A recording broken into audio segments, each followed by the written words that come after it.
Je veux divorcer de mon mari infidèle. Mais le mari de sa maîtresse a débarqué et m'a donné 100 millions d'euros en me disant « Ne divorce pas tout de suite. Attends encore 3 mois. » J'avais 34 ans quand cet inconnu s'est assis face à moi dans un club privé à Paris et m'a annoncé exactement comment ma vie allait imploser. La pièce était froide, minimaliste, inondée de cette lumière agressive qui vous fait plisser les yeux. Thierry, c'était son nom, ne ressemblait pas à un sauveur. Il ressemblait à un bilan comptable fait cher.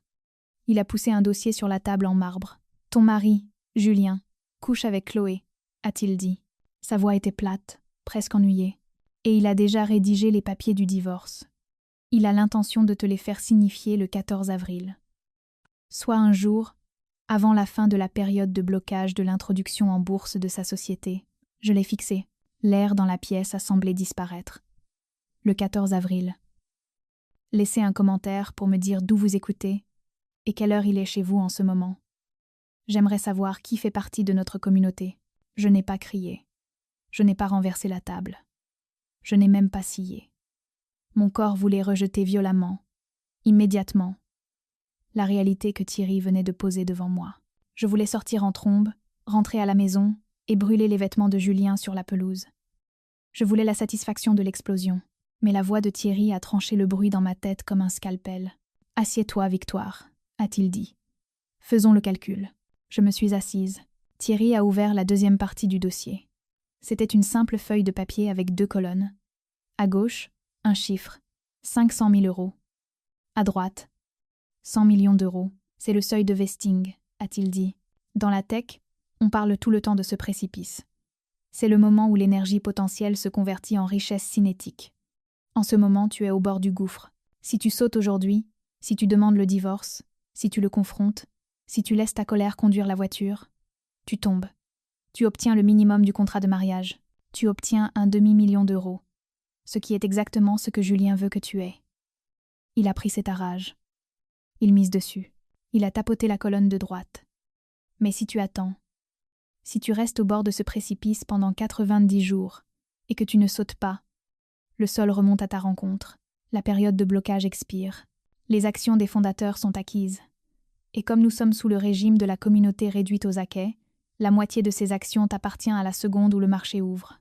Il s'est penché en arrière, m'étudiant avec le détachement froid d'un professeur, expliquant l'économie à un étudiant de première année. « Vois ça comme le casino de la patience », a-t-il continué. La plupart des gens jouent aux machines à sous de l'émotion. Ils tirent le levier immédiatement parce qu'ils ont besoin des lumières clignotantes et du bruit. Ils ont besoin de sentir qu'il se passe quelque chose tout de suite. Mais la maison gagne toujours contre les joueurs de machines à sous. Le vrai argent est à la table de poker dans l'arrière-salle, où les joueurs ne montrent pas leurs cartes tant que le pot n'est pas plein. Les représailles immédiates offrent une satisfaction linéaire. Tu cries. Tu te sens mieux pendant 1 heure. La patience stratégique offre un levier exponentiel. Chaque jour où tu gardes le silence, tu n'es pas juste en train d'attendre. Tu composes tes capitaux propres. J'ai regardé les chiffres. 500 000 contre 100 millions. Il me croit stupide. Ai-je dit. Ce n'était pas une question. Il te croit émotionnel, a corrigé Thierry. Il pense que tu es une jardinière qui ne comprend pas les tables de capitalisation ou les calendriers d'acquisition. Il pense que tu réagiras comme une femme blessée, pas comme une actionnaire. Une jardinière. C'est comme ça que Julien appelait mon cabinet d'architecture paysagère quand il essayait d'être méprisant. Mignon. Pittoresque. Si j'attends, ai-je dit, ma voix, se raffermissant, je dois vivre avec lui, je dois dormir dans le même lit. Oui, a dit Thierry, tu dois être une actrice. Tu dois jouer le rôle de la femme heureuse et ignorante pendant qu'il te ment en face. Ce sera la chose la plus difficile que tu aies jamais faite. Tu auras l'impression d'avaler du verre pilé chaque matin. Il a fait glisser un stylo sur la table. Il était lourd, coûteux. Ceci est un pacte, a-t-il dit, indiquant le document sous les chiffres. Il stipule que tu acceptes de coordonner ton dépôt légal avec le mien. Nous frappons ensemble au jour 91. Si tu romps la formation trop tôt, nous perdons tous les deux. Si tu tiens la ligne, nous le tenons. J'ai regardé le stylo. J'ai pensé aux 10 dernières années. J'ai pensé aux nuits passées à dessiner des plans de jardin pendant que Julien se plaignait que sa vision était incomprise par les investisseurs. J'ai pensé à la façon dont il me regardait maintenant, comme si j'étais un meuble devenu trop petit pour lui. Il ne voulait pas seulement me quitter. Il voulait effacer ma contribution. Il voulait encaisser la vie que nous avons bâtie et me laisser avec le ticket de caisse. J'ai pris le stylo. Le métal était froid, contre ma peau. Ce n'est plus un mariage, ai-je dit, réalisant cela pour la première fois. C'est une OPA hostile. Correct, a dit Thierry. Et tu es l'actionnaire majoritaire. J'ai signé mon nom. L'encre était sombre et permanente. Je ne me sentais pas triste. Je n'avais pas le cœur brisé. J'ai senti un déclic dans ma poitrine. Comme une sécurité qu'on désactive. 90 jours. Ai-je dit. Thierry a hoché la tête. 90 jours. Bienvenue au conseil d'administration. Victoire. Je me suis levée. Le soleil brillait toujours dehors, agressif et lumineux, mais le monde semblait différent maintenant. Ce n'était pas une tragédie. C'était une transaction. Et j'étais sur le point de conclure la plus grosse affaire de ma vie. Je suis rentrée chez moi cet après-midi-là dans un brouillard. Notre maison à Saint-Claude était une boîte de verre surplombant la Seine. Le rêve de Julien, pas le mien. C'était froid, stérile, beau et vide. J'ai garé ma berline de 10 ans à côté de sa Porsche flambant neuve. Le contraste m'a donné la nausée. À l'intérieur, Julien était dans son bureau. Il n'a pas levé les yeux quand je suis entrée. « Hé !» a-t-il marmonné. « Le dîner sera en retard. » Je suis sous l'eau. Je l'ai regardé. Vraiment regardé. L'affaissement de ses épaules. L'arrogance de sa mâchoire. Il envoyait des textos à quelqu'un sous le bureau. Chloé. Je le savais maintenant. Je pouvais voir le léger sourire en coin sur son visage, le shoot de dopamine d'un message secret. « C'est bon, » ai-je dit. « Je vais commander quelque chose. » Ma voix était stable. C'était un miracle.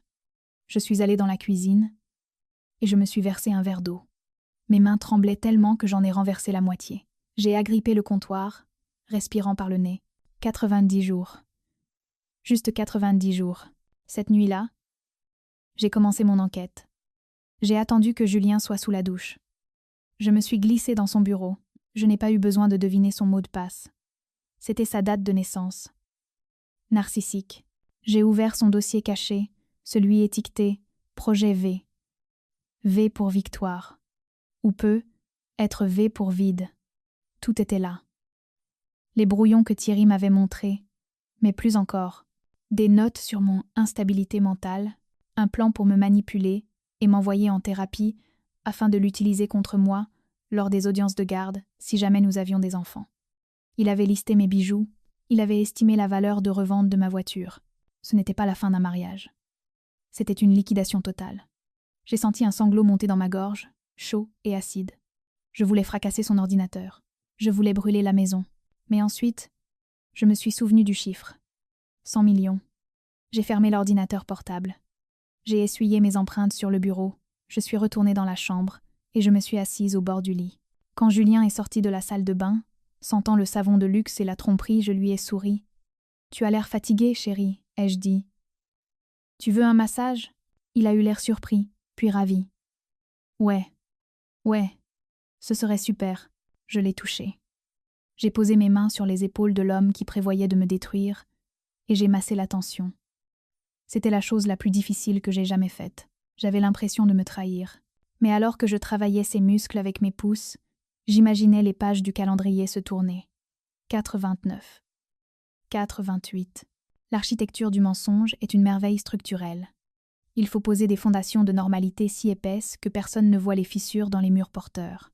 Pendant les 2 mois suivants, je suis devenue experte en ingénierie structurelle. J'ai renforcé la façade. J'ai cuisiné ses plats préférés. Risotto le mardi, steak le vendredi. Je l'ai écouté râler sur les membres de son conseil d'administration. Sans vision, hochant la tête au bon moment, sans jamais mentionner une seule fois que je rencontrais secrètement l'homme qui avait l'intention de décapiter ce conseil. J'ai joué le rôle de la partenaire ignorante et solidaire, si bien que Julien a commencé à se détendre. Sa garde a baissé. C'était pathétique.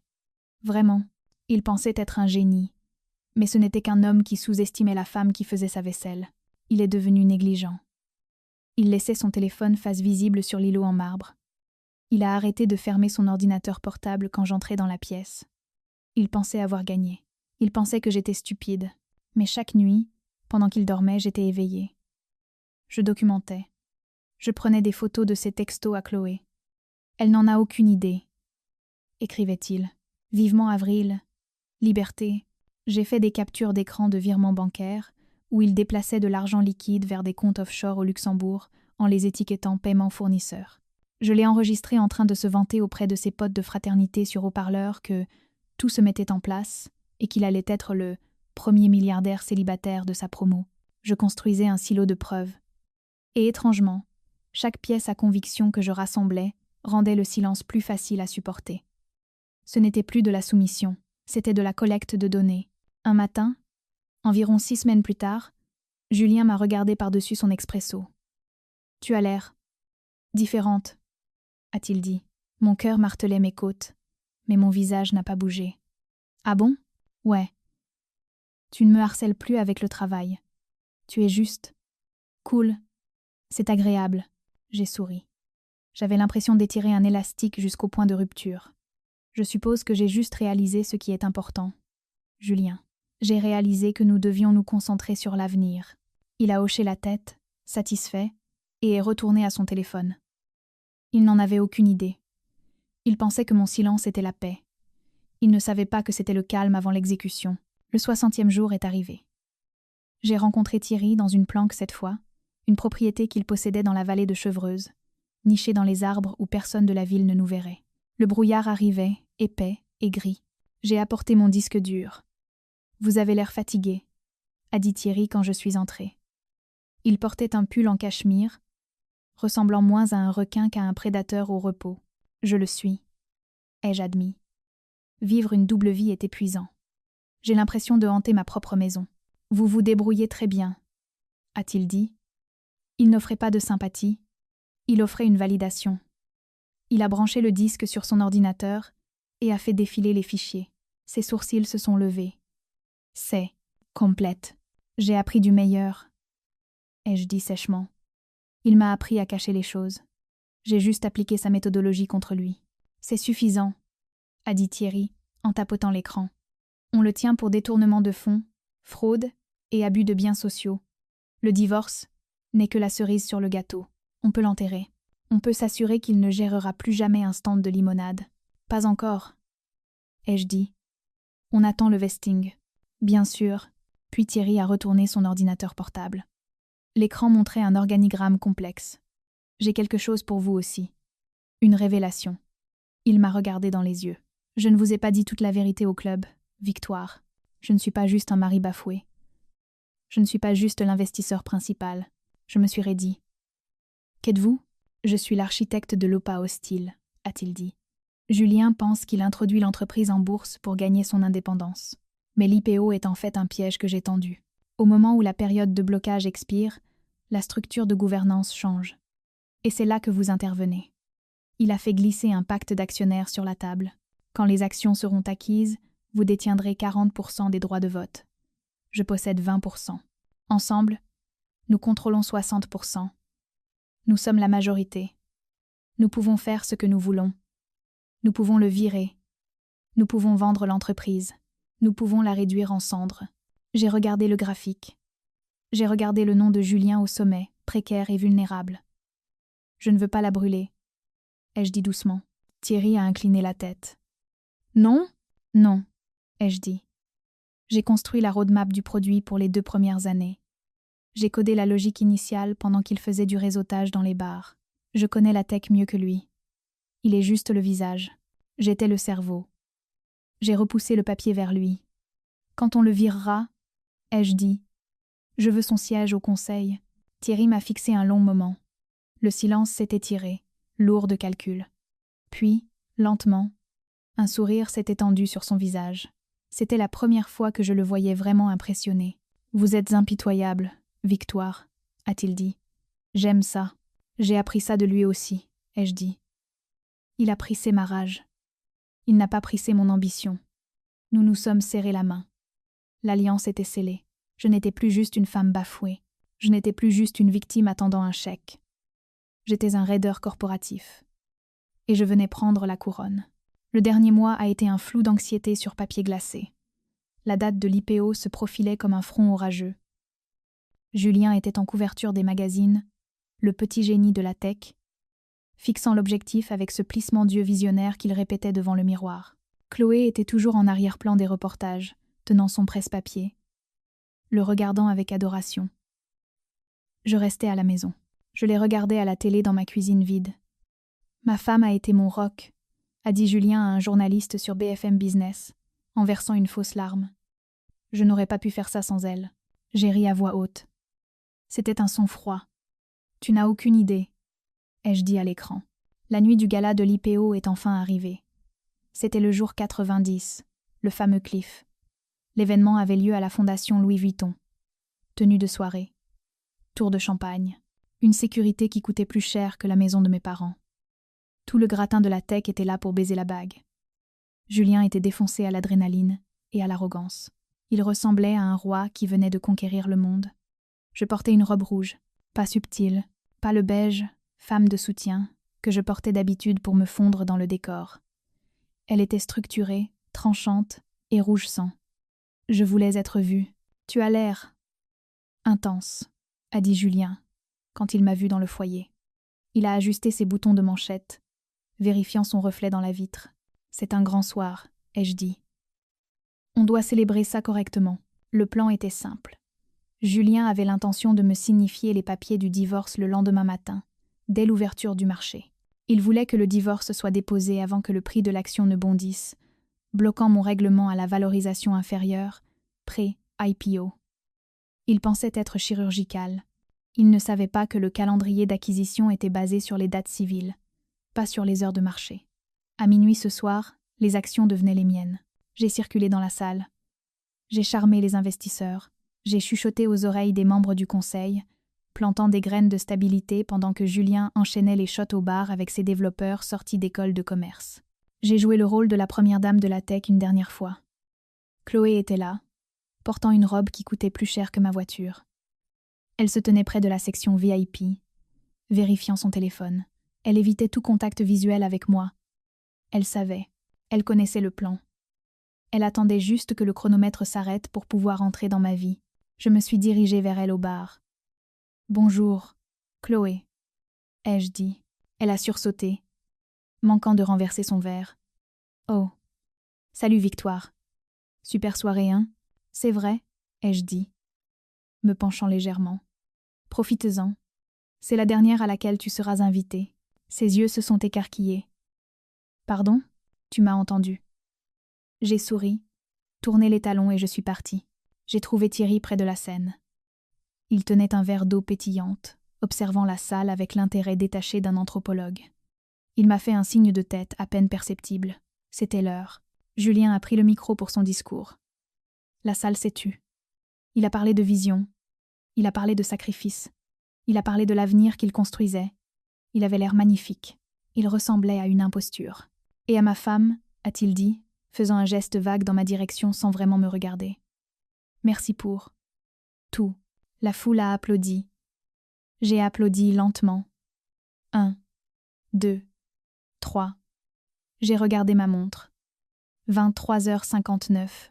Julien est descendu de scène, rayonnant, la sueur brillant sur son front. Il a marché vers moi, probablement pour me donner un baiser pour les caméras, pour sceller l'image de la famille heureuse, avant de la détruire au matin. L'horloge numérique sur le mur a changé. Minuit. L'argent était acquis. Je ne l'ai pas embrassé. Je suis entrée dans son espace personnel, assez près pour un murmure d'amant. Je suis au courant pour Chloé, ai-je dit doucement. Il s'est figé. Son sourire est resté plaqué sur son visage, mais ses yeux se sont éteints. Victoire, pas ici. Je suis au courant pour les comptes offshore au Luxembourg, ai-je continué, ma voix stable. Et je sais que tu allais me faire signifier les papiers demain matin à 9h. Son visage est devenu gris. La coupe de champagne dans sa main a tremblé. Quoi? Comment tu? Mais tu arrives trop tard, ai-je dit, reculant juste assez pour voir la peur inonder ses pupilles. Il est minuit. Julien. Le blocage est fini. Les actions sont à moi. Je possède la moitié. Et j'ai déjà donné mes votes par procuration à Thierry. Il a bégayé, regardant autour de la salle comme s'il cherchait une sortie. Tu ne peux pas. J'ai les papiers. Les papiers ne comptent pas, ai-je dit. Ce sont les maths qui comptent. Je me suis retournée et je suis partie, la robe rouge flottant derrière moi comme un drapeau de guerre, le laissant planté là, la bouche ouverte, regardant son royaume s'effondrer en temps réel. Le soleil s'est levé sur Paris comme un projecteur s'allumant dans une salle d'interrogatoire. Il était 8 heures du matin, au jour 91. J'étais assise en bout de table, sur l'acajou, dans la salle du conseil de l'entreprise de Julien. Je portais un tailleur que j'avais acheté il y a 3 mois spécialement pour ce moment. Bleu marine, tranchant, une armure. Thierry était assis à ma droite, faisant défiler son iPad avec l'indifférence désinvolte d'un bourreau. La porte s'est ouverte à la volée. Julien est entré en trombe. Il ne portait pas le smoking de la veille. Il portait un jean et un t-shirt, les cheveux en bataille, les yeux cernés de rouge. Il ressemblait à un étudiant qui avait fait nuit blanche. Pas au PDG d'une entreprise d'1 milliard d'euros. « Tu ne peux pas être ici », a-t-il claqué, pointant un doigt tremblant vers moi.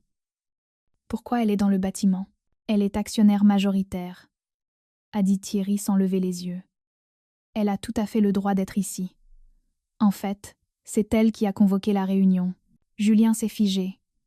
Il a regardé autour de la pièce. Les autres membres du conseil, 3 hommes et 2 femmes qui avaient toléré son arrogance pendant des années parce qu'il leur rapportait de l'argent, étaient silencieux. Ils ne croisaient pas son regard. Il connaissait les maths. Il savait qui détenait le pouvoir maintenant. « C'est un conflit domestique », a craché Julien, tournant son regard désespéré vers eux. Victoire et moi traversons une transition. Elle essaie d'utiliser l'entreprise comme levier dans un divorce. C'est personnel. Ça n'a rien à voir avec le business. Ça a tout à voir avec le business, ai-je dit. Ma voix était calme. C'était la voix que j'avais pratiquée sous la douche pendant 90 jours. J'ai fait glisser un dossier unique le long de la table. Il a glissé parfaitement, s'arrêtant à quelques centimètres de sa main. Ce dossier contient les preuves de détournement de fonds, ai-je dit. Tu as déplacé des fonds de l'entreprise vers des comptes personnels offshore pour me cacher des actifs. C'est de la fraude. Ça expose cette entreprise à des poursuites. C'est un manquement à ton devoir fiduciaire. Julien a fixé le dossier. Il ne l'a pas ouvert. Il savait ce qu'il y avait à l'intérieur. Je peux expliquer, a-t-il bégayé. C'était temporaire, un pré-relais. J'allais le remettre. Et le délit d'initié ? A ajouté doucement Thierry. Vendre tes propres actions à découvert avant la fin du blocage ? Parce que tu savais que la nouvelle du divorce ferait chuter le cours ? Julien a blêmi. Je n'ai jamais. Victoire a fourni les SMS, a dit Thierry. Et les registres de transactions. Julien m'a regardé. Pendant une seconde, j'ai vu l'homme que j'avais aimé. Le garçon dans le garage. Il avait l'air petit. Il avait l'air terrifié. Victoire, a-t-il chuchoté. S'il te plaît, on peut arranger ça. Je te donnerai tout ce que tu veux. La moitié ? Tu veux la moitié ? D'accord. Prends la maison. Prends le cash. Mais ne prends pas ma boîte. C'est ce que je suis. Et... Assad, je me suis levée. J'ai marché jusqu'à la fenêtre, regardant la skyline de la Défense. Je me suis souvenu des nuits où je restais seule dans notre maison de verre pendant qu'il travaillait tard avec Chloé. Je me suis souvenu de la façon dont il me regardait quand il pensait que je ne regardais pas, avec pitié et mépris. « Ce n'est plus ta boîte, ai-je dit, en me tournant vers lui, et je ne veux pas la moitié. Je veux que tu partes. » J'ai regardé les membres du conseil. « Je propose une motion de censure, effective immédiatement. »« Je seconde, » a dit Thierry. « Qui est pour ?» 5 mains se sont levées. Julien a fixé les mains. Il avait l'air d'avoir reçu une balle. Il s'est effondré sur une chaise, le combat le quittant dans un souffle d'air. « Tu m'as ruiné, » a-t-il dit. « Non, » ai-je corrigé. La sécurité est arrivée 2 minutes plus tard. Ils étaient polis, mais fermes. Ils ont escorté Julien hors du bâtiment qu'il avait conçu. Il n'a pas crié. Il ne s'est pas battu. Il est juste sorti, un fantôme dans son propre royaume. Il restait une dernière affaire à régler. J'ai marché dans le couloir jusqu'au bureau des relations publiques. Chloé était à son bureau, tapant frénétiquement, essayant de sauver un récit qui brûlait déjà. Elle a levé les yeux quand je suis entrée. Son visage était gris. Elle savait. Fais un carton, ai-je dit. Tu ne peux pas me virer, a-t-elle dit, la voix tremblante. J'ai un contrat. Tu as violé ta clause de confidentialité en partageant des données confidentielles sur l'IPO avec un tiers. Ai-je dit. J'ai les emails. Tu es viré pour faute grave. Pas d'indemnité. Pas de recommandation. Elle a commencé à pleurer. Ce n'était pas un joli pleur. C'était le sanglot laid et haletant de quelqu'un qui réalise que les conséquences sont réelles. Il m'a dit qu'il te quittait, a-t-elle étouffé. Il a dit que tu ne le comprenais pas. Il t'a menti à toi aussi, ai-je dit. Prends le carton, Chloé, et laisse le badge. Je l'ai regardé partir. Je n'ai rien ressenti. Pas de joie, pas de vindicte. Juste la satisfaction tranquille d'un grand livre de comptes enfin équilibré. Je suis retournée à l'ascenseur. Thierry m'attendait. Ça fait quoi? A-t-il demandé. C'est lourd, ai-je dit. Mais c'est bon, c'est bon. Nous sommes sortis ensemble sous le soleil de Paris. L'air sentait le bitume et la liberté. J'ai pris une grande inspiration, remplissant mes poumons du premier air honnête que je respirais depuis 3 mois. Et maintenant? A demandé Thierry. Je l'ai regardé. Nous étions partenaires maintenant. Nous avions une entreprise à faire tourner. Nous avions un gâchis à nettoyer. Maintenant, ai-je dit, on reconstruit. Je me tenais dans le jardin de ma nouvelle maison 1 semaine plus tard. Ce n'était pas une boîte de verre suspendue au-dessus de la Seine, comme celle que Julien avait choisie pour exposer son ego. C'était une villa chaleureuse, de style provençal, sur les collines, avec des tuiles en terre cuite et de la terre dans laquelle je pouvais vraiment plonger mes mains. J'étais à genoux, plantant du jasmin. Le sol était frais et sombre sous mes ongles. Pour la première fois depuis des années, je ne m'inquiétais pas de faire des tâches. Je ne m'inquiétais pas d'être trop, ou trop bruyante, ou trop jardinière. J'étais juste moi. Mon téléphone a vibré sur la table du patio. C'était une notification de la banque. Le virement était complet. 100 millions d'euros. C'est un chiffre qui ne semble pas réel tant qu'on ne le voit pas sur un écran. Ça ressemble à un bug. Ça ressemble à un numéro de téléphone. Je l'ai fixé, attendant la montée d'adrénaline, l'envie d'aller acheter un yacht ou une île privée. Mais l'ivresse n'est pas venue. À la place, j'ai ressenti un calme profond et silencieux. C'est le concept du miroir à 100 millions de dollars. Pendant 10 ans, Julien avait agi comme mon miroir. Mais c'était un miroir déformant, fissuré, conçu pour me faire paraître petite afin qu'il puisse paraître grand. Il reflétait une version de moi qui était nécessiteuse, dépendante et chanceuse d'être admise dans la pièce. Il me disait que mes contributions étaient invisibles. Il me disait que ma valeur était nulle, l'argent sur ce compte n'était pas juste une devise. C'était une correction. C'était un audit de mon existence. Il reflétait la valeur que j'avais toujours eue, la valeur qu'il essayait d'effacer. Il pensait que j'étais un actif déprécié, qu'il pouvait liquider avant l'ouverture du marché. Il a oublié que les actifs peuvent prendre de la valeur. Il a oublié que sans les fondations, le gratte-ciel s'effondre. Je n'ai pas pris l'argent par cupidité. Je l'ai pris parce que c'était le coût de mon silence. C'était le rappel de salaire pour chaque dîner que j'ai cuisiné pendant qu'il envoyait des textos à Chloé.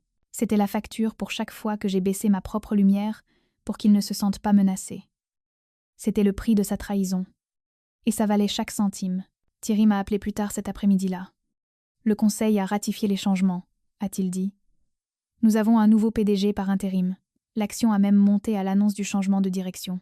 Apparemment, le marché aime plus la stabilité que la volatilité visionnaire. Et Julien? Ai-je demandé. Il appelle des avocats, a dit Thierry. Mais personne ne veut prendre l'affaire.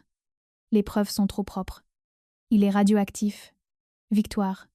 Il est fini. Bien, ai-je dit. J'ai une question, a dit Thierry. Vous avez le capital maintenant. Vous pourriez prendre votre retraite. Vous pourriez acheter une île. Qu'allez-vous faire? J'ai regardé mon jardin. J'ai regardé la table à dessin que j'avais installée dans la véranda, couverte de plans pour un nouveau projet de parc durable dont je rêvais depuis 5 ans, mais que je n'avais jamais eu la confiance de présenter. Je ne prends pas ma retraite, ai-je dit. Je construis. J'ai lancé ma propre entreprise le lendemain. Pas d'associés. Pas d'investisseurs silencieux. Juste moi, ma vision, et le capital pour l'exécuter, sans demander la permission. En repensant à ces 90 jours, j'ai réalisé quelque chose sur le pouvoir. On nous apprend que le pouvoir est bruyant. On pense qu'il ressemble à des cris, à des vers qu'on jette, à des scènes qu'on fait, mais le vrai pouvoir est silencieux. C'est la discipline d'attendre quand tout en vous veut réagir. C'est la capacité de s'asseoir face à votre ennemi et de sourire, sachant que vous avez une quinte flush royale, alors qu'il parie l'hypothèque sur une paire de 2. Le silence n'est pas une faiblesse. Le silence est un conteneur. Et si vous le remplissez de stratégie, de preuves et de patience, il devient l'arme la plus dangereuse au monde. Je n'ai pas gagné parce que j'ai eu de la chance. Je n'ai pas gagné parce qu'un inconnu m'a sauvé. Thierry m'a donné la carte, mais c'est moi qui ai parcouru le chemin. J'ai marché à travers le feu de mon propre mariage pendant 3 mois et je n'ai pas été brûlée. Je suis sortie de l'autre côté non seulement riche, mais incassable. J'ai essuyé la terre de mes mains et je suis rentrée dans ma maison. Ma maison, achetée avec mon argent, remplie de ma paix. Le précipice était franchi. Le sol était remonté à ma rencontre. Et la vue d'ici était spectaculaire. Si cette histoire vous a rappelé votre propre valeur, partagez-la avec quelqu'un qui a besoin de l'entendre. Et dites-moi dans les commentaires. Auriez-vous accepté le marché? Ou seriez-vous parti plus tôt? Abonnez-vous pour plus d'histoires sur l'art de la survie stratégique.